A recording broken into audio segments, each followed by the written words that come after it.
Very good morning to everybody. मैं शोभा सिंह आप सभी का स्वागत करती हूँ डे वन बेसिक ट्रेनिंग में। सबसे पहले तो हम बेसिक ट्रेनिंग के बारे में जानेंगे कि ये बेसिक ट्रेनिंग क्यों रखा जाता है और क्यों जरूरी है। बेसिक ट्रेनिंग उन सभी लोगों के लिए रखा जाता है जो इस कंपनी में ज्वाइन करते हैं। अपना डिस्ट्रीब्यूटर आईडी उनका जब रजिस्टर हो जाता है, तब उन लोगों के लिए ये बेसिक ट्रेनिंग होता है। और ये जरूरी क्यों है? क्योंकि बहुत सारे लोग डिफरेंट डिफरेंट प्रोफेशन से यहाँ पर ज्वाइन करते हैं, डिफरेंट बैकग्राउंड से ज्वाइन करते हैं, डिफरेंट माइंडसेट के होते हैं। तो वो माइंडसेट, वो पढ़ाई यहाँ पर नहीं चलेगी। अर्थात कहने का है, अगर आप एक इंक वाला जो पेन है, अगर उससे लिखना चाहते हैं कि आपकी राइटिंग बहुत सुंदर हो, तो याद करिए, हम पहले जब इंक भरा करते थे पेन में, तो कई बार हम एग्जिस्टिंग इंक जो रहता है उसको मतलब साफ करते थे। कहीं ना कहीं इंक मोटा हो जाता है, जम जाता है, और फिर हमारी जो राइटिंग है वो अच्छी नहीं आती है। अगर आपके घर में पेंट है, अगर आप चाहते हैं नया पेंट लगाना, तो एग्जिस्टिंग पेंट को पहले वो पेंटर क्या करता है, उखाड़ता है, रब करके, सैंड पेपर से रब करके उसको उखाड़ता है, और फिर उसके बाद नया रंग उभर कर निकल कर आता है। आप जितनी औरतें बैठी हैं, याद करिए, जब आपको नेल पेंट लगाना होता है अपनी हाथों की उंगलियों पर, तो क्या आप एग्जिस्टिंग नेल पेंट पे ही फिर से ऊपर पेंट लगा लेती हैं? नहीं ना। अगर एग्जिस्टिंग पेंट पे हम नया पेंट लगाएंगी, तो एक तो अच्छा लुक नहीं आएगा, और वो कलर वाइब्रेंट नहीं होगा, ज्यादा पिगमेंटेड नहीं होगा। तो हम क्या करती हैं, नेल पेंट रिमूवर से एग्जिस्टिंग नेल पेंट को पहले रिमूव करती हैं, फिर उसके बाद नया पेंट से मनचाहा जो भी आपका पेंट कलर होता है उससे आप पेंट करती हैं। कहने का अर्थात क्या है, डिफरेंट माइंडसेट, डिफरेंट बैकग्राउंड का यहाँ पर नहीं चलता है। यानी कि यहाँ पर जो इस बिजनेस के लिए जरूरी है, स्किल जरूरी है, वो यहाँ पर बेसिक ट्रेनिंग में आपका क्लियर करवाया जाता है।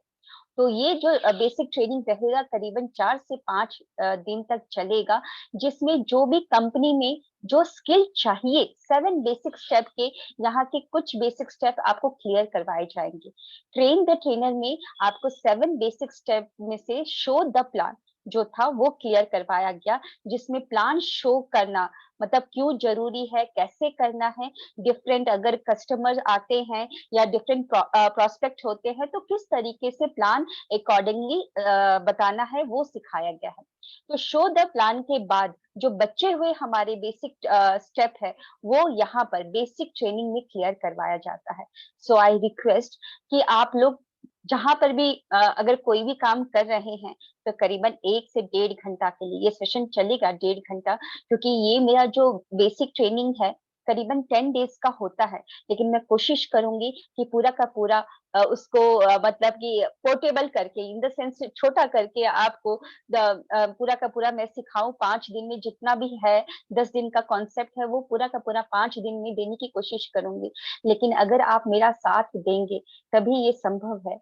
सो आई रिक्वेस्ट, क्योंकि मैं आपको बताना चाहती हूँ, ये बिजनेस आपने कुछ ना कुछ सोच के ही बिजनेस पे एंट्री लिया है, कुछ ना कुछ तो अच्छा लगा होगा। याद करिए, जब जो भी रिप्रेजेंटेटिव था, जो भी स्पॉन्सर था, जब आपके घर में आया था या कहीं पर भी मिला था, तो उन्होंने प्लान शो किया होगा, कुछ तो अच्छा लगा होगा आपको, तभी तो आपने साइन किया है ना। तो वो चीज को हम आगे कैसे बढ़ाएंगे, क्या क्या स्किल को मतलब इनहेंस करके, ग्रैब करके हम उस चीज को आगे बढ़ा सकते हैं, वो बेसिक ट्रेनिंग में क्लियर करवाया जाता है। तो आई रिक्वेस्ट, आप लोग मेरा साथ दीजिए, जहां पर भी बैठे हैं, एकांत होकर उपस्थित रहना है सेशन में। क्योंकि यहाँ पर ट्रेन द ट्रेनर से डिफरेंट होता है। ट्रेन द ट्रेनर में आप बोलते हैं ज्यादा, मैं कम बोलती हूँ, लेकिन बेसिक ट्रेनिंग में उल्टा है। बेसिक ट्रेनिंग में मैं बोलती जाऊंगी, आप लोग तो म्यूट हैं। सो अगर म्यूट रहेंगे तो कहीं ना कहीं दिमाग तो हमारा भटकेगा। सो आई रिक्वेस्ट, अपने दिमाग को कंट्रोल पे रखिएगा और सेशन में उपस्थित रहिए। जो भी मैं आपको बोल रही हूँ उसको समझिए, क्योंकि बेसिक ट्रेनिंग आप ही के लिए है। सो स्टार्ट करते हैं। मैं एक एग्जांपल से बताना चाहूंगी कि जब मैंने बैंक ज्वाइन किया था, आईसीआईसीआई बैंक मैंने ज्वाइन किया था, तो वहां पर 3 मंथ मेरा इंडक्शन पीरियड चला था।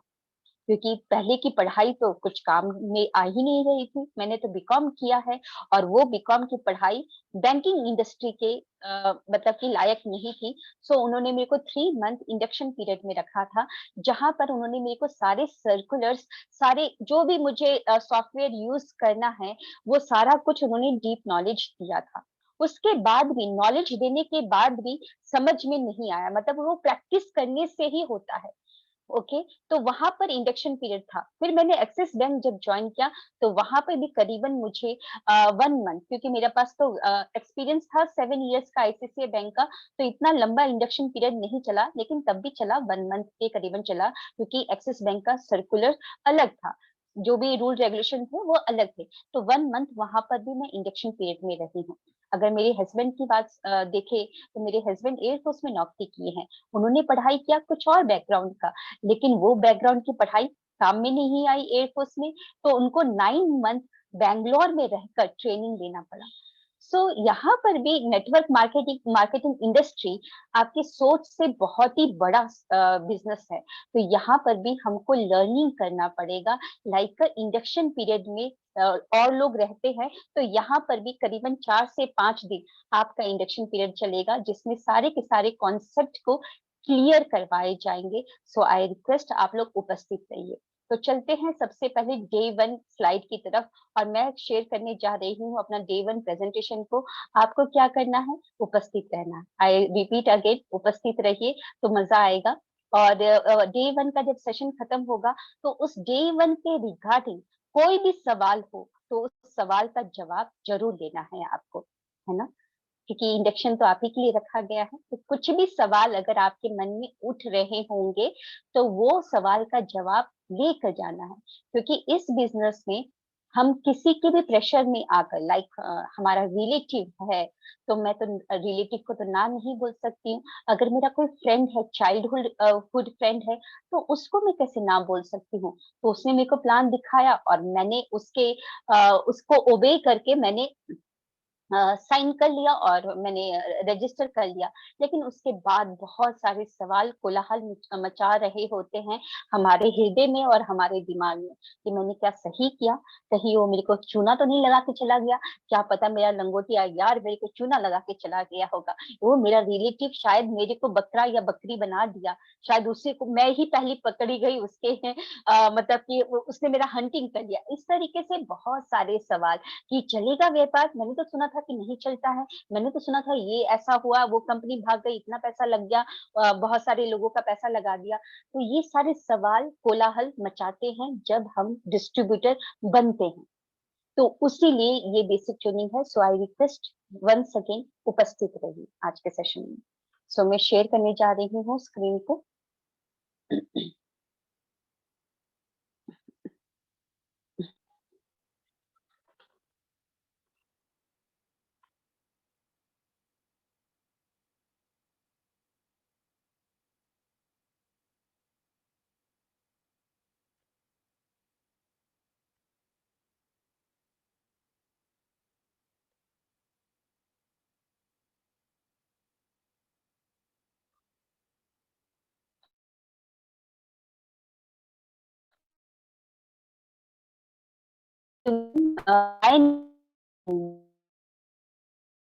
बहुत सारा सवाल है कि नेटवर्क मार्केट मैंने ज्वाइन करके सही कर लिया, बहुत सारे सवाल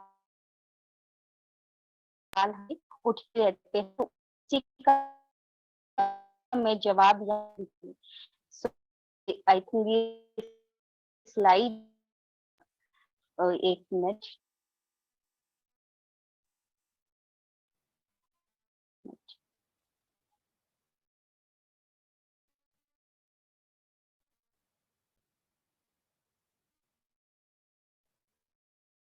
I love network marketing. So network करना चाहिए, मतलब क्यों करें हम नेटवर्क कर रहे हैं? सिर्फ बहुत बड़ा सर्च, अगर जातो सर्च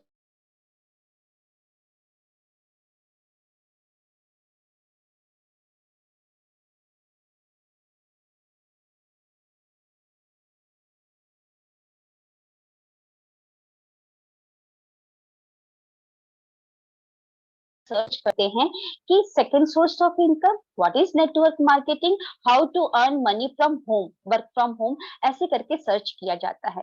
तो सबसे पहले हम देखते हैं कि नेटवर्क मार्केटिंग जो है, ऑलरेडी आप जानते हैं कि नेटवर्क मार्केटिंग क्या होता है, लेकिन तब भी मैं आपको थोड़ा सा मैं बता दूं कि नेटवर्क मार्केटिंग क्या होता है। ओके, क्योंकि बेसिक ट्रेनिंग है तो नेटवर्क मार्केटिंग क्या होता है थोड़ा सा मैं आपको बता देती हूँ कि कोई भी प्रोडक्ट जब मैन्युफैक्चरिंग यूनिट में जब प्रोड्यूस होता है तो वो ऐसे ही लोगों तक नहीं पहुंचता है। लोगों तक पहुंचाने के लिए, क्योंकि लोग तो पूरे अर्थ में हैं, यहाँ वहां सब जगह फैले हुए हैं, और तो उन तक पहुंचाने के लिए मैन्युफैक्चरिंग यूनिट दो लोगों का जो दो चैनल होते हैं उनका सहारा लेती है। पहला सहारा लेती है मिडिल मैन का, यानी कि wholesaler, retailer, carry and forward agent, national distributor. ये लोग क्या करते हैं, ये चैनल क्या करता है, लोगों तक सामान को पहुंचाता है। और मैन्युफैक्चरिंग यूनिट जो दूसरा सहारा लेती है वो एडवर्टीजमेंट यूनिट का सहारा लेती है। एडवर्टीजमेंट यूनिट क्या करता है, लोगों को बताता है कि नया प्रोडक्ट बना है मैन्युफैक्चरिंग यूनिट में। अगर लोगों को नहीं बताएगा तो लोग सामान कैसे खरीदेंगे, अगर लोगों तक सामान नहीं पहुंचेगा तो फिर लोग तो खरीद ही नहीं पाएंगे। तो दोनों चैनल बहुत ही इंपॉर्टेंट रोल प्ले करते हैं। तो मैन्युफैक्चरिंग यूनिट इन दोनों का रास्ता अपनाती है, और ये दोनों काम करने के लिए ये बहुत सारा पैसा डिमांड करते हैं मैन्युफैक्चरिंग यूनिट से, क्योंकि फ्री में तो काम नहीं करेंगे। कभी कभार तो इन लोगों को पहले से ही क्रेडिट में ले लेते हैं, उधारी में बहुत सारा पैसा ले लेते हैं कि ठीक है हम आपका सामान पहुंचाएंगे लेकिन हमको पहले इतना पैसा दो। तो इतना सारा पैसा कैसे देगी कंपनी, वो मैन्युफैक्चरिंग यूनिट? तो क्या करती है कि हर लेवल पर प्रोडक्ट का जो कॉस्ट होता है वो बढ़ा दिया जाता है, और वही बढ़ा हुआ कॉस्ट जो होता है वो कंज्यूमर देता है। अगर देखा जाए तो उस कड़ी में सबसे लास्ट कड़ी होती है कंज्यूमर। और पैसा कौन कमा रहे होते हैं, सभी कमा रहे होते हैं एक्सेप्ट कंज्यूमर। कंज्यूमर अपना ही हार्ड मनी जो अर्न करता है वो सारा का सारा इन बिचौलियों के बीच में डिस्ट्रीब्यूटर मतलब डिस्ट्रीब्यूट हो जाता है। तो नेटवर्क मार्केटिंग क्या करती है, इन बिचौलियों को हटा देती है, बाईपास कर देती है। अगर आप मतलब कि वो क्या, नेटवर्क मार्केटिंग क्या करती है कि मेरे पास भी खुद का मैन्युफैक्चरिंग यूनिट है, मैं प्रोडक्ट को प्रोड्यूस करूंगा, मैं डायरेक्टली कंज्यूमर को दूंगा, और कंज्यूमर को वो दोनों पावर दूंगा जो मैन्युफैक्चरिंग यूनिट वो दोनों पावर दे रही थी मिडिल मैन को और एडवर्टीजमेंट यूनिट को। तो मैं ये दोनों पावर एक आम इंसान को देता हूं कि तुम लोगों तक सामान को पहुंचाओ और तुम लोगों को बार बार अवगत करवाओ, यानी कि बताओ कि नया प्रोडक्ट मेरे पास लॉन्च हुआ है, यानी कि मैन्युफैक्चरिंग यूनिट में लॉन्च हुआ है। ये दोनों काम करने का वही पैसा जो उनके बिचौलियों के बीच में डिस्ट्रीब्यूट हो रहा था ट्रेडिशनल मार्केटिंग में, वही पैसा तुम ले लो। और ये करने से क्या होगा कि वो 60 to 70% पैसा तुम्हारे पास आएगा, तो तुम्हारा अच्छे से अच्छा जो भी सपना है वो पूरा हो सकता है। तो that is called network marketing. यहाँ पर आप जितना बड़ा नेटवर्क बनाते हैं, नेट बनाकर वर्क करते हैं, और वर्क करके जितना वर्थ जनरेट करते हैं उस वर्थ का आपको पैसा मिलता है, that is called network marketing. और नेटवर्क मार्केटिंग कौन नहीं कर रहा है, सब कोई कर रहा है। इवन देखिए गवर्नमेंट ही सब कोई नेटवर्क मार्केटिंग ही की तरह मतलब कि नेटवर्क से ही जुड़े हुए हैं। तो that is called network marketing. तो आइए देखते हैं कि नेटवर्क मार्केटिंग के बारे में फेमस लोगों ने क्या क्या कहा है। तो अभी आपके स्क्रीन पर आ रहे हैं जैक्स जो है वो भी बताते हैं। इन्होंने जो द सीक्रेट जो बुक है उसमें भी बहुत अच्छा इन्होंने बताया है कि किस तरीके से हम पैसा मतलब कि अट्रैक्ट कर सकते हैं। तो इन्होंने भी नेटवर्क मार्केटिंग को बहुत ही सराहा है। इन्होंने भी बोला है कि नेटवर्क मार्केटिंग के द्वारा आप बहुत ही कम समय में सक्सेसफुल हो सकते हैं, क्योंकि यहाँ पर जो इनकम अर्न जो बढ़ती है वो एक्सपोनेंशियल ग्रोथ में बढ़ती है।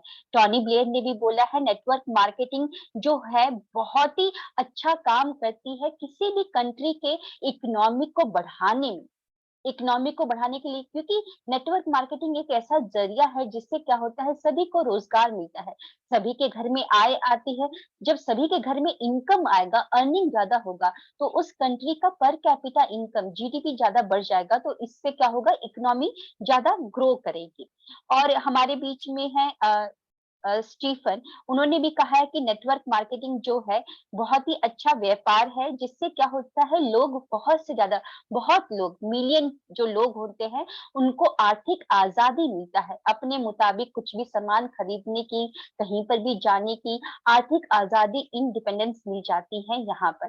फिर उसके बाद ब्रियन ने हाँ, ब्रियन ने भी कहा है कि the future of network marketing is unlimited, there is no end in sight, it will continue to grow because better people are getting into it. Yes, इसमें सुलझे हुए लोग, जैसे जैसे लोग आते रहेंगे, अर्निंग करते रहेंगे, उनकी जो लाइवलीहुड है और जो लाइफस्टाइल है, वो जब चेंज होगी तो कहीं ना कहीं क्या होगा, इकोनॉमिक भी ग्रो होगी और देश भी ग्रो होगा।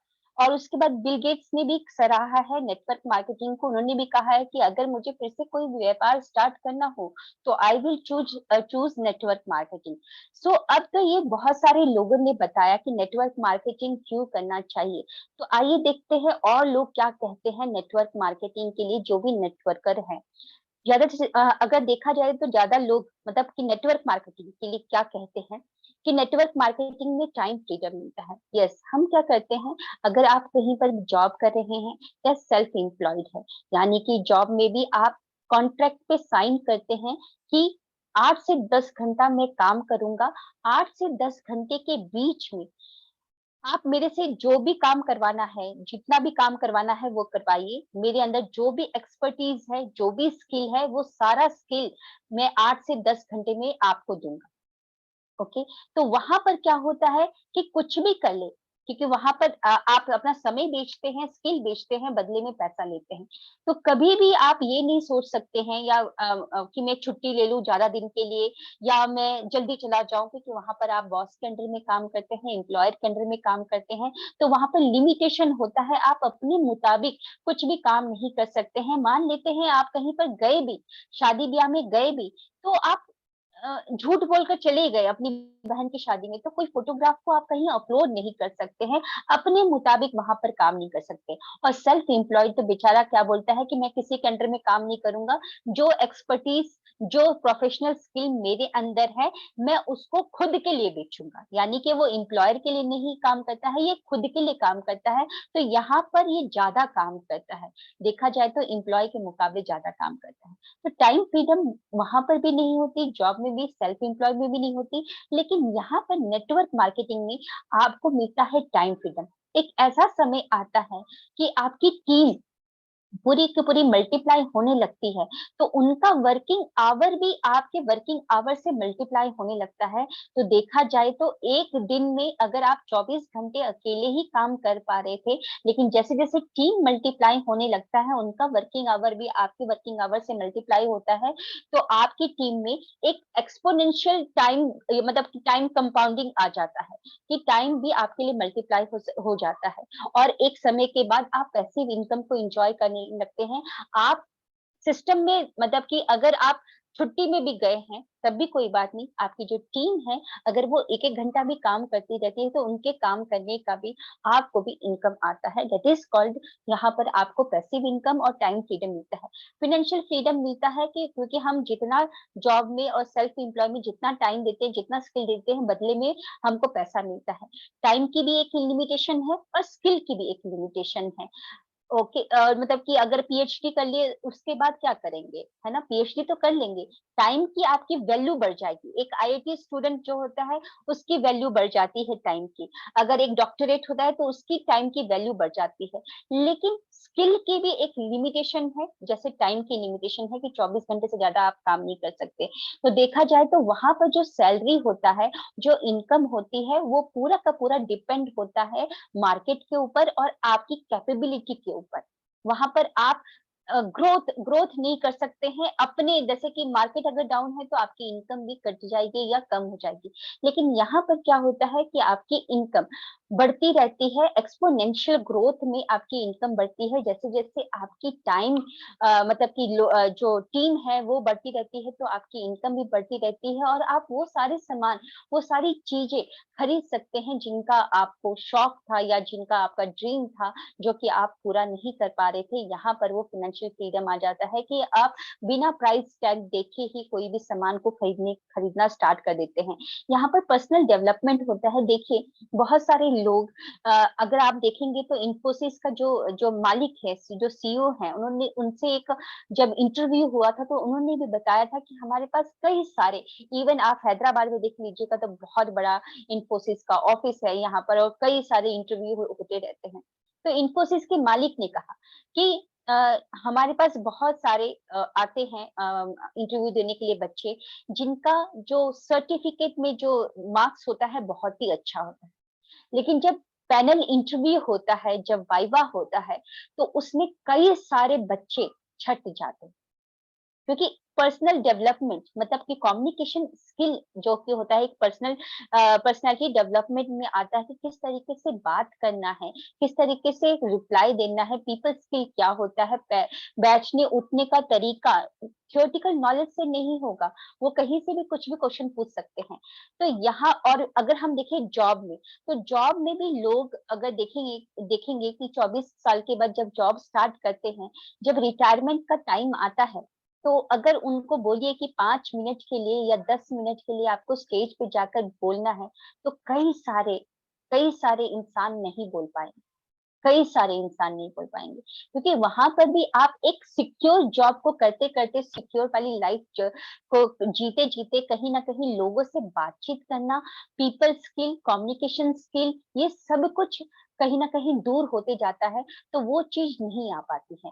लेकिन इस बिज़नेस में आप किसी भी ऐज में हैं, जब आप डिफरेंट डिफरेंट टाइप के लोगों के साथ बातचीत करते हैं, उनके ऑब्जेक्शन को हैंडल करते हैं, धीरे-धीरे करके जब लेवल को आप ऊपर करते रहते हैं अपना, तो इनकम आने लगती है, तो उससे आप अपने ऊपर खर्चा करने लगते हैं। आप स्टेज में जाने लगते हैं और धीरे-धीरे करके स्टेज में जाने के बाद माइक पकड़ना स्टार्ट कर देते हैं और फिर अपनी क्लासेस, अपनी ट्रेनिंग स्टार्ट कर देते हैं। तो जो पीपल स्किल और जो कम्युनिकेशन स्किल बच्चों में स्टार्ट नहीं हुई थी, थ्योरेटिकल नॉलेज लेने के बाद, जो पीपल स्किल, पर्सनल स्किल जो लोगों के पास नहीं आई थी रिटायरमेंट तक भी, तो वो स्किल आपको यहाँ पर मात्र 1-2 साल में काम करते-करते ही धीरे-धीरे आता है, क्योंकि आप लोगों से बातचीत करना स्टार्ट कर देते हैं। जब मीटिंग सेशंस में जाते हैं बड़े-बड़े रेडिसन ब्लू और हयात होटल में, तो वहाँ पर जब बिज़नेसमैन लोगों के साथ बैठते हैं, तो आप भी उनके जैसा करना, एक्टिंग करना स्टार्ट कर देते हैं और धीरे-धीरे करके वो एक्टिंग ही आपकी असलियत रियलिटी में वैसा हो जाते हैं आप। तो यहाँ पर पर्सनैलिटी डेवलपमेंट आता है।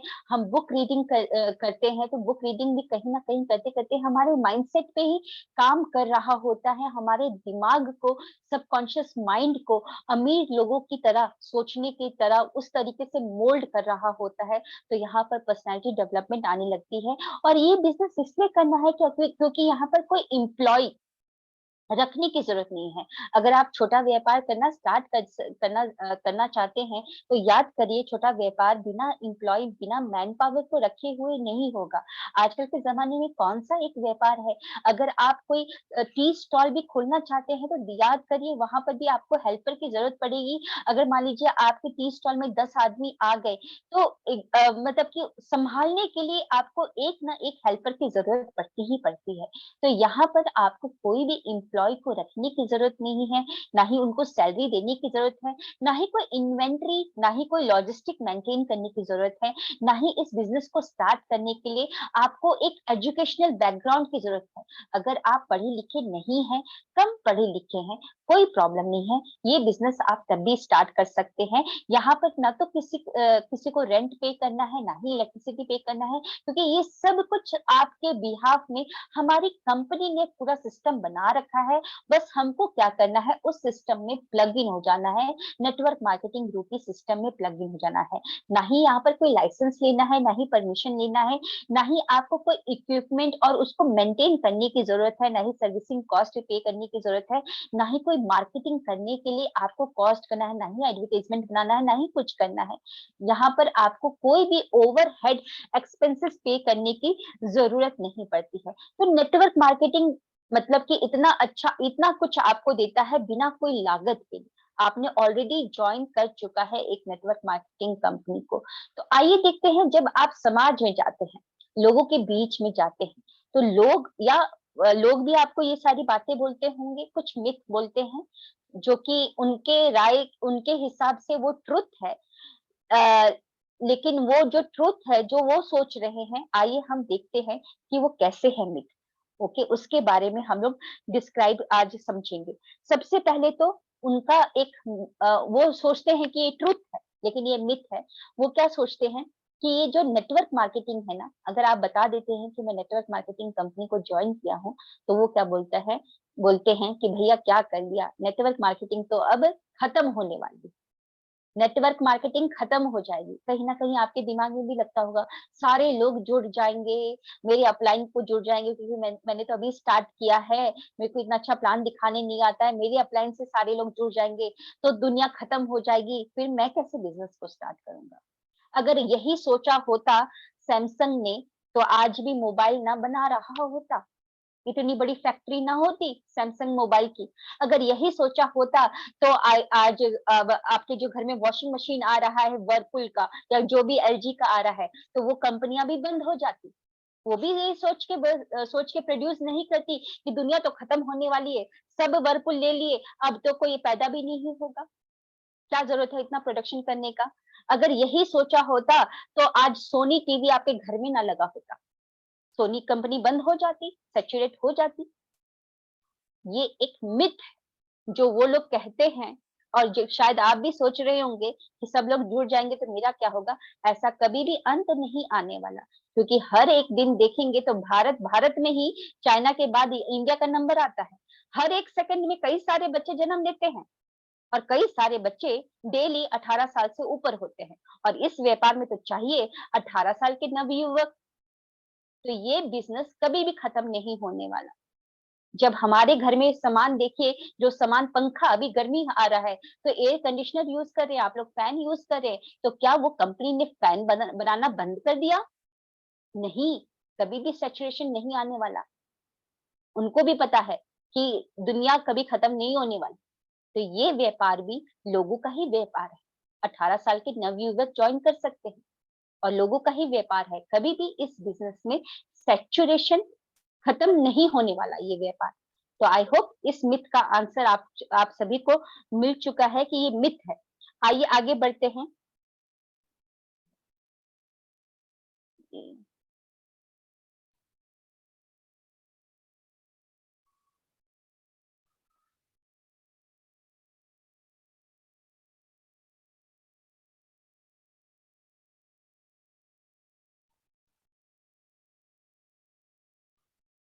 आई थिंक कुछ मेरे इसमें 1 मिनट में कोई बात नहीं,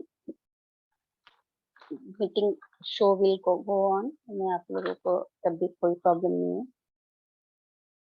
हम्म, तो एक मिथ मैंने आपको क्लियर किया, कुछ प्रॉब्लम आ गया है मेरे प्रेजेंटेशन में। अभी कुछ मॉर्निंग ही मैंने पूरा हैंग हो चुका था, तो इसलिए मेरे को क्लीन अप करना पड़ेगा, तो उसमें शायद कुछ स्क्रीनशॉट चले गए हैं, कोई प्रॉब्लम नहीं। तो चलिए हम और मिथ की तरफ जाते हैं। एक और मिथ होता है कि लोग सोचते हैं, लोग बोलते हैं कि नेटवर्क मार्केटिंग जो है इलीगल है। बहुत सारे लोग, जो भी नए लोग जुड़े हैं, तो बाहर जाएंगे, किसी को बताएंगे, तो वो लोग क्या बोलेंगे, अरे ये तो काम इलीगल है, कम बैंड हो चुका है। That is a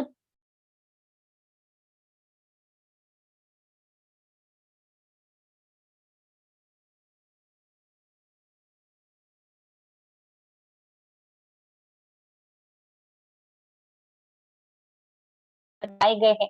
even skill India, जो कि वो भी नेटवर्क मार्केटिंग का सर्टिफिकेट देती है, बहुत सारे कॉलेज वहां पर नेटवर्क मार्केटिंग सिलेबस में इंक्लूड करवा दिया गया है।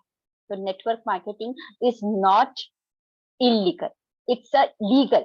अगर इलीगल होता, कहने का अर्थात क्या है इलीगल, यहाँ पर हम क्या काम कर रहे हैं कि पैसा ले रहे हैं, बदले में आपको सामान दे रहे हैं, सर्विस ले रहे हैं। अगर ये काम इलीगल होता तो याद रखिए वो सारे काम इलीगल होंगे। कपड़ा खरीदेंगे ना, वो भी व्यापार इलीगल होगा। अगर आप बाहर जाके पानी की बोतल खरीदेंगे बिस्लरी की, तो वो भी इलीगल है। तो वो सारे काम इलीगल होने चाहिए। अगर आप घर भी रेंट पे लेते हैं, पैसा देते हैं और बदले में एक महीने के लिए रहते हैं, तो वो भी काम इलीगल है, क्योंकि वहां पर भी आप सर्विस को ले रहे हैं। तो वो सारे काम इलीगल होते हैं। ये बिजनेस कोई इलीगल नहीं है। लोग आपको बोलते होंगे। और भी हम चलते हैं मिसकंसेप्शन की तरफ। लोग बोलते हैं कि अरे भैया, ये तो पिरामिड स्कीम, पिरामिड स्ट्रक्चर है, और पिरामिड जो स्ट्रक्चर वाली कंपनियां होती है वो सारी की सारी इलीगल होती है। अगर ऐसा ही होता तो सारे गवर्नमेंट, सारे स्कूल, हर चीज बंद हो जानी चाहिए थी। इवन जो ऑर्गेनाइजेशन होती है ना, उसको भी बंद हो जाना चाहिए था। याद करिए, जिस भी ऑर्गेनाइजेशन में हैं आप, जिस भी स्कूल में पढ़ाई करते हैं, जिस भी कॉलेज में पढ़ाई करते हैं, कहीं पर भी करते हैं, वहां पर भी पिरामिड स्ट्रक्चर ही होता है। सबसे पहले प्रिंसिपल होता है, फिर उसके नीचे और बहुत सारे सीनियर टीचर्स होते हैं, फिर उसके नीचे बहुत सारे मतलब कि जो भी और टीचर्स होते हैं। इवन जैसे मैं बैंक में थी, तो बैंकर में पहले क्या होता है, सीईओ होता है, फिर उसके बाद डायरेक्टर्स होते हैं, फिर डीवीपी होते हैं, फिर एवीपी होते हैं, फिर सीनियर मैनेजर्स होते हैं, मतलब ऐसे स्ट्रक्चर होता है। अगर मेरे हस्बैंड एयरफोर्स में थे, तो वहां पर air chief marshal, vice marshal, कई सारे फ्लाइट लेफ्टिनेंट, मतलब कि ऐसे सब जगह पर होता है। तो हर जगह पर पिरामिड स्ट्रक्चर पे ही होता है, पिरामिड स्ट्रक्चर पे ही काम होता है। अगर पिरामिड स्ट्रक्चर ही खराब होता, इलीगल होता, तो सारी कंपनियों को बंद हो जाना चाहिए था। तो लोग आपको बोलेंगे कि ये तो कंपनी पिरामिड स्ट्रक्चर पे चलती है, और पिरामिड स्ट्रक्चर तो इलीगल होता है, तो सारी की सारी कंपनियों को, ऑर्गेनाइजेशन को बंद हो जाना चाहिए था। और लोग क्या मिसकंसेप्शन बोलते हैं कि यहाँ पर ना जो पहले जुड़ते हैं ना, वही बहुत पैसा कमाते हैं। ये भी मिसकंसेप्शन देंगे, अरे भैया तुम अभी जुड़े हो, अरे अब तो पैसा नहीं कमा सकते। लोग आपको इस तरीके से बोलकर डराएंगे, आपको प्रोत्साहित ना करके क्या बोलते हैं, डिमोटिवेट करेंगे। हिंदी में मेरे को शब्द याद नहीं आ रहा है, तो वो डिमोटिवेट करेंगे। तो यहाँ पर ऐसा नहीं है। अगर अगर देखा जाए ना ध्यान से, तो और सब ऑर्गेनाइजेशन में ऐसा होता है। अगर आप पहले ज्वाइन करते हैं ना, तो आपको इनकम ज्यादा मिलता है वहां पर। अगर मैं देखूं, तो अगर मैंने ज्वाइन किया था, मेरी जो सीईओ है, उन्होंने कई साल पहले ज्वाइन किया कंपनी को, और वो आज सीईओ बनी है। अगर मैं यहाँ पर नहीं, उस सीईओ के लेवल पर नहीं पहुंच सकती, क्योंकि मुझे सारे के सारे स्टेजेस को पार करने, और वो पार करते करते कई साल लग जाएंगे। हर जगह पे होता है कि अगर आप पहले ज्वाइन किए हैं, तब आपका इनकम ज्यादा होता है, इनकम ज्यादा होता है। उसमें न्यू ज्वाइनिंग में आपकी इनकम कम होती है। लेकिन इस बिजनेस में अगर आप आज भी ज्वाइन किए हैं, तो कोई प्रॉब्लम नहीं है, क्योंकि इस बिजनेस में जितना बड़ा नेटवर्क, उस नेटवर्क का पैसा आएगा। तो बना लीजिए अपना नेटवर्क ज्यादा, किसने रोका है? नेटवर्क बना लीजिए और नेटवर्क जनरेट कीजिए और पैसा ले लीजिए। यहाँ पर तो कई सारे एग्जाम्पल है। जो बच्चे बाद में आए हैं, जो लोग बाद में आए हैं, वो उन्होंने अपना नेटवर्क बड़ा तेजी से बनाया, नेटवर्क को जनरेट किया, और 6 to 10% अपना इनकम अर्न किया है। तो ये एक मिसकंसेप्शन है, जो लोग बोलकर आपको रोकते हैं। और क्या बोलते हैं लोग, नेटवर्क मार्केटिंग, अरे वो तुम फंसने फंसाने वाला काम, चेन बनाने वाला काम पे जुड़ गए।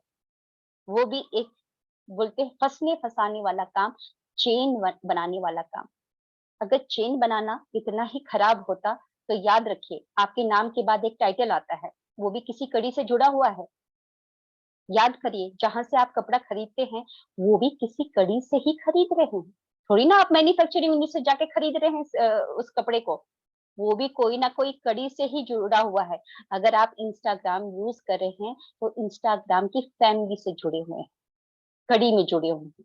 अगर आप जियो का नेटवर्क यूज कर रहे हैं, तो जियो का नेटवर्क के आप पार्ट है। हम यहाँ पर किसी न किसी नेटवर्क के ही पार्ट बने हुए हैं। चेन, कड़ी में जुड़ना कोई खराब नहीं है। हम हर चीज कड़ी से ही जुड़े हुए हैं। अगर ये मेरे घर में बॉटल है जिससे मैं अपनी प्यास बुझा रही हूँ, इसमें भरा हुआ पानी जो है, तो ये बॉटल मैंने कहीं से खरीदा है। जहां से भी खरीदा है तो डायरेक्ट मैंने मैन्युफैक्चरिंग से नहीं खरीदा है, उसके पास भी किसी न किसी चैनल से आया ही आया है। अगर हम उस चैनल से जुड़कर उनको अमीर बना रहे हैं, अगर वही चीज हमको दिया जा रहा है कि तुम यहाँ पर चेन बना लो आगे और तुम अमीर बन जाओ, तो क्या ये खराब है? वहां पर तो उस कड़ी में आप आखिरी कड़ी थे, आखिरी कड़ी थे, लेकिन इस कड़ी में आप पहली कड़ी हैं और बाद में आपको कड़ियां जोड़ने का मौका दिया जा रहा है। जितना लंबा कड़ी जोड़ लीजिए, नेटवर्क बना लीजिए और नेटवर्क जनरेट कर लीजिए, 6 to 10% आपके अकाउंट में आएगा। तो क्या ये मॉडल खराब है?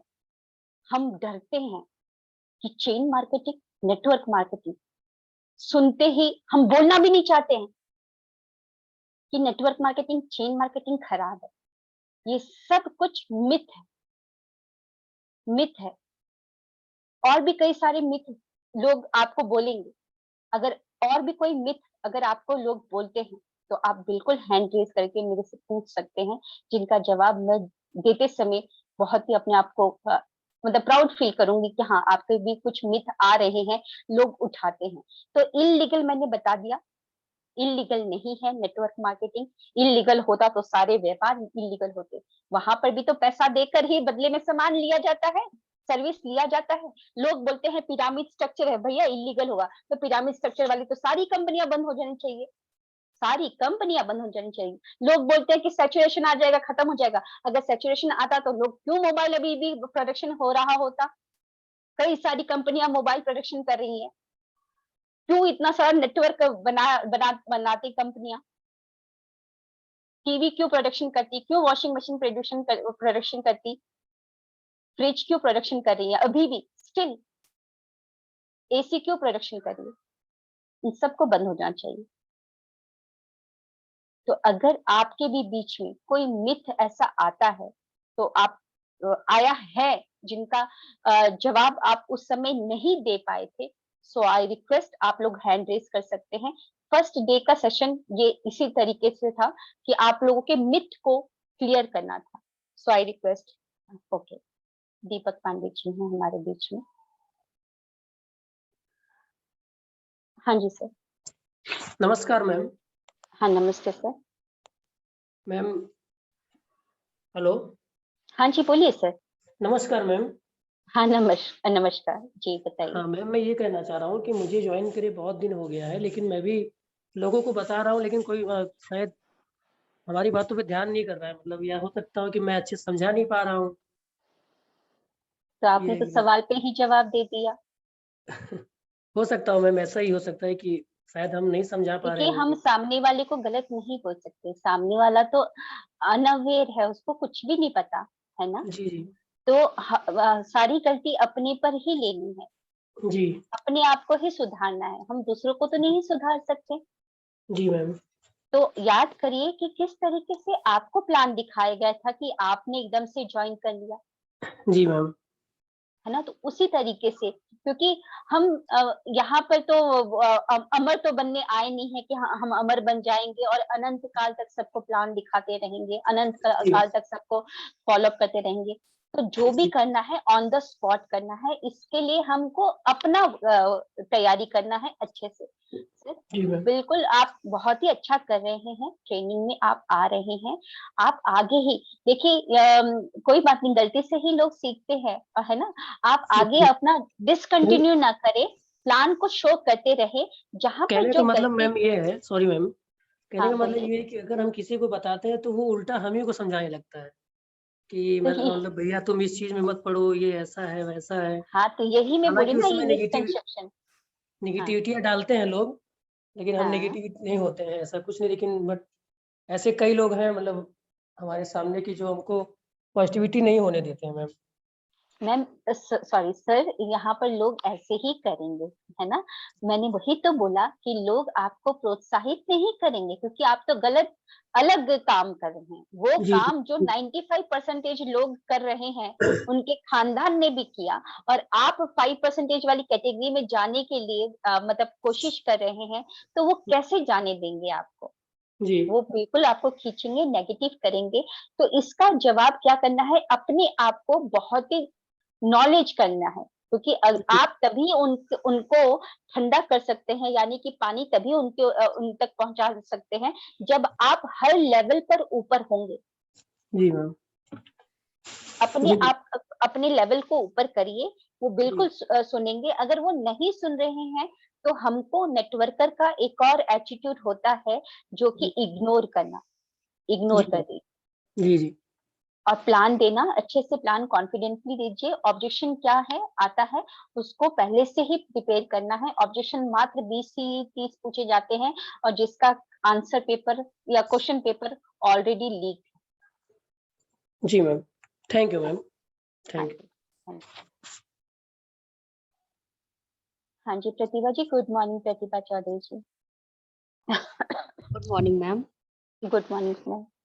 मैम मेरा सवाल तो सिर्फ ऐसा है कि जो अभी ब्यूटी कॉन्टेस्ट में मैम मैं को अर्चना सरोज मैम को लाई हूँ, हम्म। तो से रिलेटेड है कि जी। वो जैसे कॉलेज गोइंग स्टूडेंट हैं और जी। ग्रेजुएट कर रही हैं वो, तो जी। मतलब उनके अंदर क्वालिटी तो बहुत है और वो चाहती भी है कि कुछ मैं अलग करना चाहती हूँ, ऐसा मतलब बोलती है कि मैं कुछ अलग करना चाहती हूँ। लेकिन मैं उनको किस तरह से इस बिजनेस में मतलब ले आऊं, मतलब अच्छी तरह से मेरे को समझ में नहीं आता है। जैसे वो मैम बोल हाँ हाँ, थर्ड पार्टी अप्रोच को यूज किया जाता है। जी। Okay ma'am. आप उनके रिश्तेदार हैं, जी है मैम। ना। यस। जब भी आप उनको कुछ भी समझाने की कोशिश करेंगे, तो उसका कुछ ना कुछ स्टोरी उसके माइंड में पहले से ही चल रहा है। जैसे यस। कि मैं आपको बताती हूँ, थर्ड पार्टी अप्रोच क्यों जरूरी होता है। अगर मेरा भाई है, मेरा एक ही भाई है, छोटा भाई है, लेकिन बचपन में बहुत लड़ाई हमने की है। बहुत ही उसने मेरे साथ बहुत लड़ाई की है। उसने देखा भी है कि मेरे पापा मुझे डांटा करते थे पढ़ाई के लिए, कुछ भी करने के लिए, है ना। तो जब भी मैं उसको उसके सामने बड़ी बड़ी बातें करती हूँ ना, तो वो क्या बोलता है, हट तेरे से होगा क्या, ऐसे करके। क्यों? क्योंकि उसके दिमाग में जैसे ही मैं बड़ी बड़ी बातें करती हूँ, तो उसके दिमाग में वो शोभा पहले वाली याद आ जाती है, जिसको वो बहुत मारा करता था बचपन में, डांटा करता था, लड़ाई किया करता था। पापा डांटते थे क्योंकि मैं पढ़ाई में अच्छी नहीं, है ना। यस। तो यस। वो पिक्चर घूमते रहता है। तो हमारे रिश्तेदार को भले ही आपसे एज में छोटे हो, कुछ भी हो, तो जैसे ही आप बोलेंगी ना, तो उसके दिमाग में बैक ऑफ माइंड में कोई ना कोई स्टोरी आपकी पहले वाली चल रही होगी। तो उसको समझाने के लिए आपको थर्ड पार्टी अप्रोच लेना है।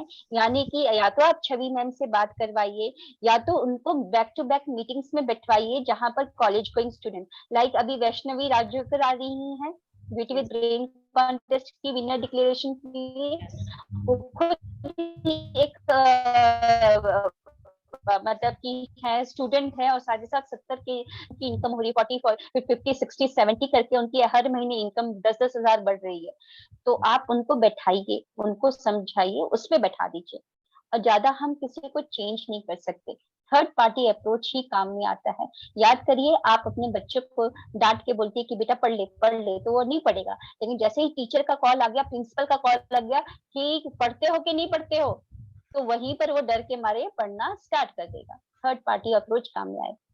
Yes ma'am. Okay okay ma'am, thank you. Thank you so thank much. You ma'am.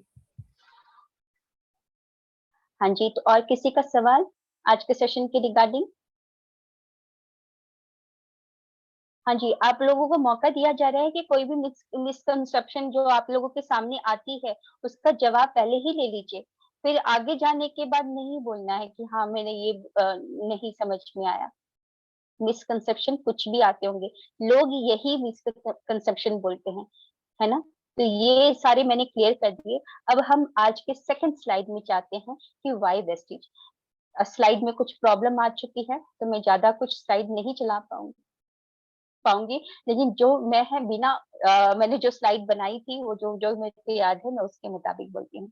अभी तक आपने नेटवर्क मार्केटिंग क्या है वो जान लिया। नेटवर्क मार्केटिंग आपके सोच से भी बहुत बड़ा बिजनेस है, और ये मैं नहीं कहती हूँ, KPMG की रिपोर्ट कहती है। आप लोग भी समझदार हैं, आप लोग के मोबाइल में भी गूगल है, यूट्यूब है, जाइए। आजकल तो गूगल से भी बड़ा सर्च इंजन हो चुका है यूट्यूब। यूट्यूब में सर्च कीजिए KPMG की रिपोर्ट क्या कहती है नेटवर्क मार्केटिंग के लिए, आ जाएगा। बहुत बड़ी बड़ी रिपोर्ट्स है ना। KPMG की रिपोर्ट कहती है 2025, अभी चल रहा है कि 2022, मात्र 3 साल के बाद ही आने वाला है कि नेटवर्क मार्केटिंग से कितना टर्नओवर जनरेट करेगा। 64,500 crore, 64,500 crore network marketing industry generate करेगी। बहुत बड़ी इंडस्ट्री है। बस हमको क्या करना है, जब एम्प्लॉय नहीं लगाने हैं, ना ही उनको सैलरी देना है, ना ही कोई मैन पावर, ना ही इलेक्ट्रिसिटी बिल, कुछ भी नहीं संभालना है, बस प्लग इन हो जाना है, दिमाग नहीं लगाना है। अगर आप अपना दिमाग लगाएंगे, क्योंकि आर्मी एयरफोर्स में भी यही बोला जाता है, अपना दिमाग मत लगा जवान। वहां पर जवान को अपना दिमाग नहीं लगाने के लिए बोला जाता है। तो यहाँ पर भी आपको ज्यादा दिमाग नहीं लगाना है, जो आपका क्लाइंट कहता है बस उसको करते जाना है। नेटवर्क मार्केटिंग बहुत ही बड़ी इंडस्ट्री है ना। आगे बढ़ या टीम, कोई सवाल है? हाँ जी, पूछिए sir. Team light Anshu. Good morning ma'am. हाँ जी सर, गुड मॉर्निंग। मैम मेरा ये सवाल ये है कि जब हम लोगों के पास जाते हैं तो लोग बोलते हैं कि कंपनी भाग जाएगी या इनको विश्वास नहीं होता कंपनी के ऊपर, तो उन्हें कैसे कन्विंस करेंगे विश्वास हो जाएगा? देखिए ये ऑब्जेक्शन है, उनको बोलिए कि कंपनी जो होती है, अगर ऐसा ही होता तो मतलब कि अगर देखा जाए तो आप भी मतलब कि वो कंपनियां भागती हैं। आप उनको बोलिए कि कंपनी वैसे कौन सी भागती है, ये एक ऑब्जेक्शन है सर। कंपनी कौन सी भागती? कंपनी तो वो भागती है ना जिसका नीयत खराब हो, यानी कि लोगों का पैसा लेकर भागती है ना। एक और मिसकंसेप्शन आता है कि पिरामिड स्ट्रक्चर वाला, है ना, कि वो कंपनियां भागती हैं जहां पर ROI होता है, यानी कि रिटर्न ऑफ इंटरेस्ट होता है, यानी कि वो बल्क अमाउंट लगाती है और देखती है कि हाँ 10-15 लोगों ने बल्क अमाउंट लगा दिया, अब इतना पैसा बन चुका है, तो वो कंपनी रफू चक्कर हो जाती है। वो कंपनियां भागती हैं जहां पर पैसे ही पैसे का बात होता है, कोई भी प्रोडक्ट नहीं होता है, और प्रोडक्ट भी होगा तो हाई मार्जिन प्रोडक्ट होगा। लेकिन ये कंपनी इसलिए नहीं भागेगी, एक तो 18 साल हो चुके हैं, ओके, और इसलिए नहीं भागेगी क्योंकि आपने जो पैसा दिया उसका वैल्यू फॉर मनी प्रोडक्ट आपके पास ऑलरेडी है। ऐसा कुछ भी नहीं है कि ये कंपनी आपको एकदम लॉस लॉस वहां पर होगा ना, लॉस के बारे में वहां पर सोचना है जहां पर पहले ही आपका पैसा बल्क पैसा लगा है। यहाँ पर तो 3,000, 2,000, 500 रुपया, और 500 रुपए के बदले में आपको प्रोडक्ट भी मिल जा रहा है ना। तो ये कंपनी नहीं भागेगी कि लॉस होगा भी तो कितना लॉस हो जाएगा आपका, 3,000, 2,000 या 1,000 रुपए। ऐसा तो नहीं कि आपका 3-4 लाख रुपए का आपने प्रोडक्ट लिया होगा, है ना। तो आप उनको समझाइए ROI company, money change company and Ponzi scheme वाली कंपनी से आप उनको बताइए। जी मैम जी। आई होप मैं आपको कन्विंस कर पाई हूँ अपने जवाब से। जी मैम बिल्कुल सही बोला, अब कोशिश करूंगा कि इसी तरह से उनकी ऑब्जेक्ट्स। हाँ, थैंक यू मैम। तो thank you, wish you well. आपने ये और कुछ क्वेश्चन बोल सकते हैं मैम, उनको समझा सकते हैं, कोई और तरीका हो? बिल्कुल बस सर। ये। ऑब्जेक्शन हैंडलिंग का ये ऑब्जेक्शन हैंडलिंग है सर। ऑब्जेक्शन हैंडलिंग का अभी सेशन होगा लास्ट में, उसमें आप आइए, उसमें बिल्कुल जवाब मिलेगा आपको। Okay ma'am, thank you so much, thank you. Thank you. हाँ जी, और एक सर ने याद दिलवा दिया कि हाँ एक और मिसकंसेप्शन है कि ये तो कंपनी पॉन्जी स्कीम वाली कंपनी है। पॉन्जी स्कीम जो होती है वो किसने स्टार्ट की थी? पॉन्जी नामक एक इंसान ने स्टार्ट की थी, जिसको कई साल तक जेल में बंद करवा दिया गया था है ना। उनकी नियति क्या थी? लोगों का पैसा लेकर भाग जाने का। पॉन्जी स्कीम पॉन्जी नाम के एक इंसान से आया है। ओके, जैसे कि कोई भी कंपनी होती है ना, वो जो स्टार्टर होता है या जो सीईओ होता है, उसके नाम से वो कंपनी बन जाती है क्योंकि उसने स्टार्ट किया। तो पॉन्जी नामक एक इंसान से पॉन्जी स्कीम आई है। पॉन्जी स्कीम में क्या होता है कि वहां पर ज्वाइनिंग पर पैसा आता है। जितना आप ज्वाइन करवाते रहेंगे तब तक आपको पैसा आता रहेगा। जिस दिन लोगों की ज्वाइनिंग बंद तो उस दिन पैसा भी आना बंद। यानी कि लोगों को जुड़वाओ तो पैसा आएगा। 3,000 4,000 का जो प्रोडक्ट होता है, वो लोग बोलते हैं कि 3,000 का प्रोडक्ट 4,000 का प्रोडक्ट है, लेकिन मार्केट में जाएंगे तो वो 200 रुपए का निकलेगा। High margin product Ponzi scheme में होता है। और बहुत सारे मिसकंसेप्शन है कि यहाँ पर ज्यादा इन्वेस्टमेंट लगाना पड़ेगा, क्योंकि वो लोग कंपेयर कर रहे होते हैं ROI कंपनी से। ROI company, return of investment company, जहां पर बोला जाता है कि बल्क अमाउंट लगाइए, आपको हर महीने 10,000 15,000 मिलते रहेगा। ऐसा कौन सा कंपनी है जो बोलता है कि इतना पैसा लगा दीजिए, हर महीने आपका पैसा आपको सैलरी बेसिस में मिलेगा। वो कंपनियां भाग जाती है। और बहुत सारी कंपनी बोलती है कि यहाँ पर डबल हो जाएगा। अगर ऐसा ही डबल होना होता ना, तो हमारी जो फाइनेंस मिनिस्टर है वो निर्मला जी, उनको हम रिक्वेस्ट करते कि माता रानी आप यहाँ पर इन्वेस्ट कर दीजिए, मैडम जी यहाँ पर इन्वेस्ट कर दीजिए, यहाँ पर डबल हो जाएगा, है ना। वो सारे के सारे जो पॉन्जी स्कीम वाली कंपनियां होती हैं वो इलीगल होती हैं। ROI मनी चेंज जहां पर भी होता है, बल्क अमाउंट लगाना पड़ता है, तो वो कंपनियों में आपको सावधान होना पड़ता है, नेटवर्क मार्केटिंग कंपनी में। तो आगे बढ़ते हैं, वेस्टीज की तरफ आते हैं। तो वेस्टीज में ऑलरेडी आप लोग जुड़ चुके हैं। वेस्टीज कैसे डिफरेंट है और कंपनियों से?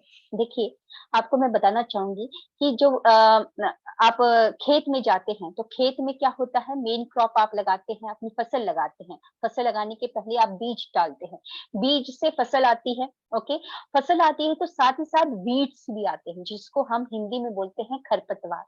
वो अपने आप से आ जाते हैं। वो अपने आप से उनको कोई वेलकम नहीं करता है, ना ही उनका बीज डाला जाता है, वो अपने आप से खरपतवार आ जाते हैं।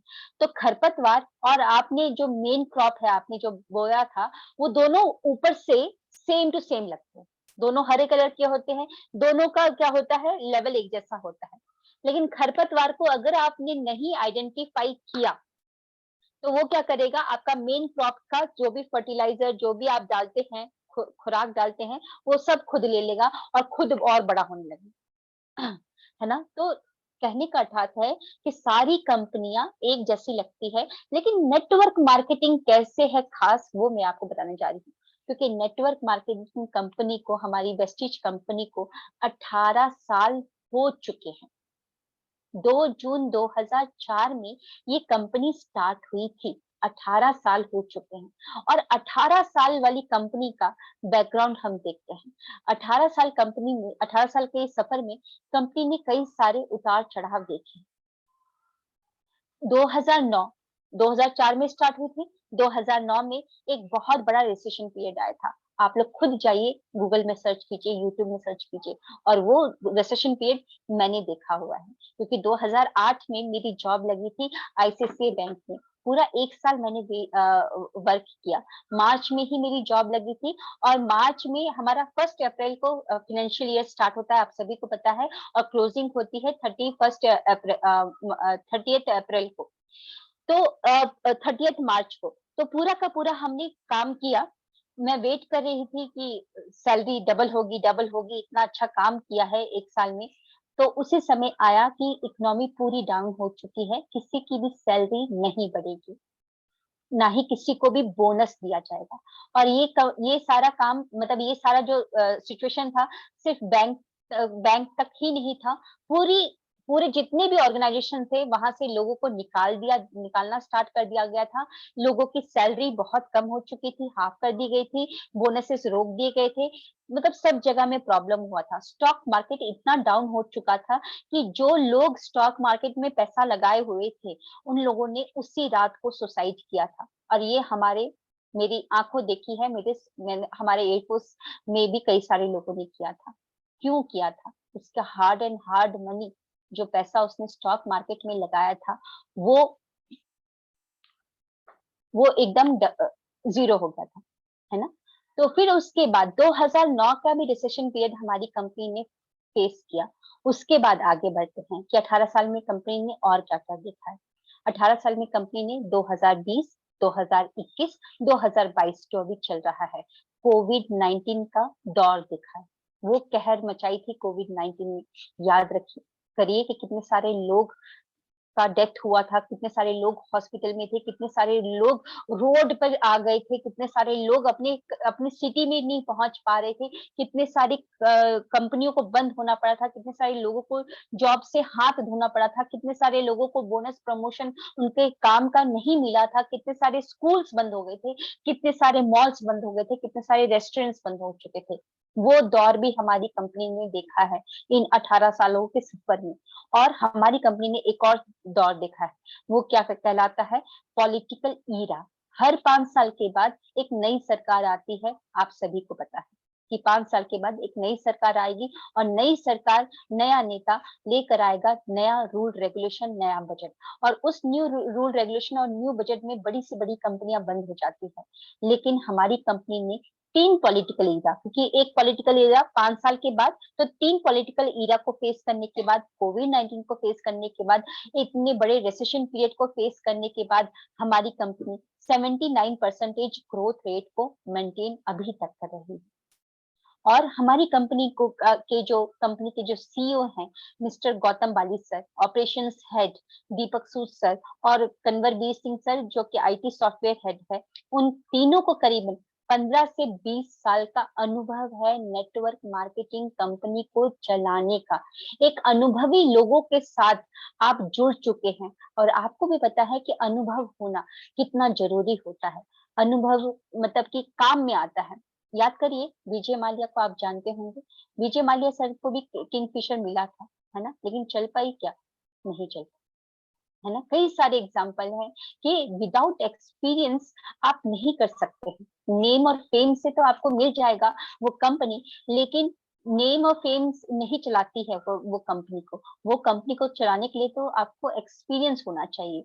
तो अनुभवी लोगों के साथ आप जुड़ चुके हैं और आगे भी ये कंपनी बहुत बड़े बड़े रिकॉर्ड को तोड़ेगी। और आगे बढ़ते हैं कि कंपनी का जो प्रोडक्ट लाइन है, तो खुद की ओन मैन्युफैक्चरिंग यूनिट है, वहां पर सारे के सारे प्रोडक्ट प्रोड्यूस किए जाते हैं। और प्रोडक्शन करने के लिए जितने भी सर्टिफिकेट और रूल रेगुलेशन को फॉलो करना है, वो सारे सर्टिफिकेट हमारे पास है और वो सारे रूल रेगुलेशन फॉलो किए जाते हैं। याद करिए कि अभी तक आप कहीं से भी सामान लेकर आ रहे होंगे, रिटेलर से, ई कॉमर्स साइट से आप ऑर्डर करके मंगवा रहे होंगे, लेकिन कभी आपने ध्यान से देखा, सोचा कि वो प्रोडक्ट कहाँ पर प्रोड्यूस हो रहा है? आप तो उस एडवर्टाइजमेंट के प्रभाव में आकर उस प्रोडक्ट को क्लिक से ऑर्डर कर लिया, लेकिन आपने देखा भी नहीं कि उसमें क्या मिला हुआ है और कहाँ पर प्रोड्यूस हुआ है, वो भी पता नहीं होगा। लेकिन हमारी कंपनी के सारे प्रोडक्ट प्रोड्यूस किए जाते हैं हिमाचल प्रदेश बद्दी में, जहां पर हमारा ओन मैन्युफैक्चरिंग यूनिट है, 75,000 स्क्वायर फीट में बना हुआ है। और सारे के सारे प्रीमियम क्वालिटी के प्रोडक्ट, प्रीमियम इंग्रेडिएंट का यूज किया जाता है और एक्सक्लूसिव टेक्नोलॉजी के साथ ही हमारी कंपनी प्रोडक्ट को प्रोड्यूस करती है। इसीलिए हमारी कंपनी का जो प्रेजेंटेशन है, उसका नाम रखा गया है CNT, cellular nourishment technology premium quality का यूज किया जाता है और सेलुलर को नरिश करने का काम करती है। यानी कि हमारी बॉडी में 63 ट्रिलियन सेल्स हैं, उन सेल्स को ये नरिश करती है, क्योंकि ये सारे के सारे सेल्स कहीं ना कहीं नरिश नहीं हो पाते हैं हमारे ही खराब खान पान से। और ये खराब खान पान में हमारी गलती नहीं है। आजकल तो सब जगह पर मतलब कि किसान भी बहुत स्मार्ट हो चुके हैं और किसानों की भी कोई गलती नहीं है। वो क्या करेंगे, डिमांड इतना आ रहा है, डिमांड इसलिए इतना ज्यादा आ रहा है क्योंकि पॉपुलेशन इतनी तेजी से बढ़ रहा है। तो पॉपुलेशन इतनी तेजी से बढ़ रहा है तो किसान भी स्मार्ट हो चुका है और कहीं ना कहीं फैक्ट्री और पॉल्यूशन इतने ज्यादा हो चुके हैं, तो कहीं ना कहीं खान पान से हमारे सेल्स को अच्छा पोषण नहीं मिल पाता है। तो उन्हीं पोषण को का ख्याल रखने के लिए ही हमारी कंपनी अपने ओन मैन्युफैक्चरिंग यूनिट में प्रोड्यूस करती है, करीबन 350 से ज्यादा प्रोडक्ट को प्रोड्यूस करती है। और खुद का हेड ऑफिस है ओखला दिल्ली में, करीबन 150 करोड़ की लागत से बना हुआ शानदार ऑफिस 35,000 स्क्वायर फीट में बना हुआ है। कई सारी कंपनियां आपने देखी होंगी, कई सारी अपॉर्चुनिटी आपको आए होंगे, कई सारे नेटवर्क मार्केटिंग कंपनियों ने आपको अप्रोच किया होगा, लेकिन याद करिए, इसका खुद का ओन हेड ऑफिस है। हमारा खुद का own head office Okhla Delhi phase 2 में 150 करोड़ की लागत से बना हुआ है, करीबन 36,000 स्क्वायर फीट में बना हुआ है।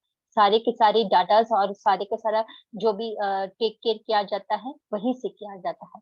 खुद का हेड ऑफिस है, साथ ही साथ हमारे 60 प्लस ब्रांच ऑफिसेस है, यानी कि हर एक स्टेट में आपको 2 या 3 ब्रांच ऑफिस मिलेगा। अब ये ब्रांच ऑफिस क्या होता है?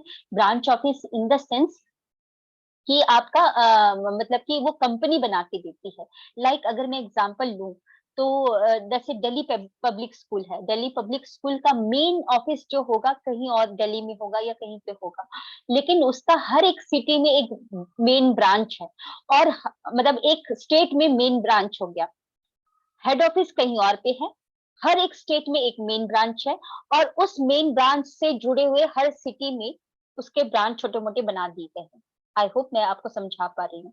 हेड ऑफिस कहीं और है, हर एक स्टेट में 1 या 2 उसके स्कूल बड़े बड़े बना दिए गए हैं, और छोटे मोटे स्कूल दिल्ली पब्लिक स्कूल के हर एक सिटी में है। स्टेट तो बहुत बड़ा है ना, तेलंगाना बहुत बड़ा है ना, तो एक अगर स्कूल होगा तो कैसे बच्चे सारे जाएंगे पूरे हैदराबाद के, तेलंगाना के? तो क्या किया है, तेलंगाना में एक मेन ऑफिस बना दिया है, लेकिन उससे कनेक्टेड छोटे छोटे जो स्कूल्स है वो हर एक सिटी में डाल दिए गए हैं कि सारे बच्चे वहां पर जाके, उस सिटी के सारे बच्चे जाके वहां पर पढ़ सकते हैं। तो हेड ऑफिस ओखला दिल्ली में है, 60 प्लस ब्रांच ऑफिसेस हर एक स्टेट में है, और करीबन 6000 से ज्यादा डीएलसीपी है, जिसको आप फ्रेंचाइजी सेंटर समझिए, छोटे मोटे ऑफिसेस समझिए, जो हर 5 किलोमीटर में आपको मिलता है। तो ये यहाँ पर ये है, और आपको कल मैं ज्यादा अच्छे से एक्सप्लेन कर पाऊंगी, क्योंकि मेरे को थोड़ा सा काम करना होगा अपने स्लाइड के ऊपर, क्योंकि स्लाइड मेरा थोड़ा सा हैंग हो चुका है। सो अभी मैंने आपको बताया कि नेटवर्क मार्केटिंग क्या है, नेटवर्क मार्केटिंग के मिथ आप क्लियर किए गए, और आपको मैंने बताया कि वेस्टिज क्यों, क्योंकि वेस्टिज का जो बैकग्राउंड है करीबन 18 साल से ज्यादा हो चुका है कंपनी को, और खुद का हेड ऑफिस है, खुद का ओन मैन्युफैक्चरिंग यूनिट है, सारे सर्टिफिकेट्स यहाँ पर है, और बहुत सारी कंपनी को सर्टिफिकेट अवार्ड मिलते रहते हैं। बहुत सारे बेस्ट एम्प्लॉयर का अवार्ड मिला है, बेस्ट न्यूट्रास्यूटिकल का अवार्ड मिला है, बेस्ट वर्क प्लेस का भी अवार्ड मिल चुका है। कई सारे आपको अवार्ड यहाँ पर हमारी कंपनी को मिल चुके हैं, और आपको भी पता है कि अवार्ड कब दिया जाता है, जब आप या आपकी कंपनी बहुत अच्छा परफॉर्म करती है, तभी आपको अवार्ड से नवाजा जाता है। और यहाँ पर खुद मतलब 350 से ज्यादा प्रोडक्ट को प्रोड्यूस करते हैं, सारे के सारे टेस्ट करके और प्रूवन करके सारे प्रोडक्ट प्रोड्यूस किए जाते हैं, और करीबन यहाँ पर 3.5 मतलब कि 2.5 करोड़ से भी ज्यादा लोग अभी तक एसोसिएट हो चुके हैं, 400 से ज्यादा लग्जरी कार अचीवर्स हैं, और करीबन यहाँ पर 8,000 से ज्यादा नॉर्मल कार अचीवर है, और यहाँ पर लोग लखपति भी है, करोड़पति भी है। और करोड़पति कौन है? हमारे मिस्टर सिद्धार्थ सिंह सर, जो कि एवरी मंथ 1 करोड़ रुपीज कमाते हैं। तो बेसिक ट्रेनिंग क्या होता है, आपके बेसिक को क्लियर किया जाता है। आगे हम लोग कल बढ़ते रहेंगे, लिस्ट मेकिंग, गोल सेटिंग, इसकी तरफ जाएंगे। तो कल आप लोगों को 2 सेशन और लिया जाएगा, जिसमें वो पूरा क्लियर किया जाएगा, और कल मैं पूरा का पूरा स्लाइड को पहले से ही चेक कर लूंगी, क्योंकि मेरी गलती है कि मैंने चेक नहीं किया था, मैंने बस प्ले कर दिया, मेरे को लगा कि हाँ स्लाइड ठीक है, लेकिन स्लाइड में से बहुत सारी चीजें डिलीट हो चुकी हैं। सो किसी का भी सवाल है तो सवाल पूछ सकते हैं आज के सेशन के रिगार्डिंग। अगर कुछ और भी पूछना है लाइक ऑब्जेक्शन के लिए, तो वो भी पूछ सकते हैं, कोई प्रॉब्लम नहीं। या किसी का भी कोई सवाल है?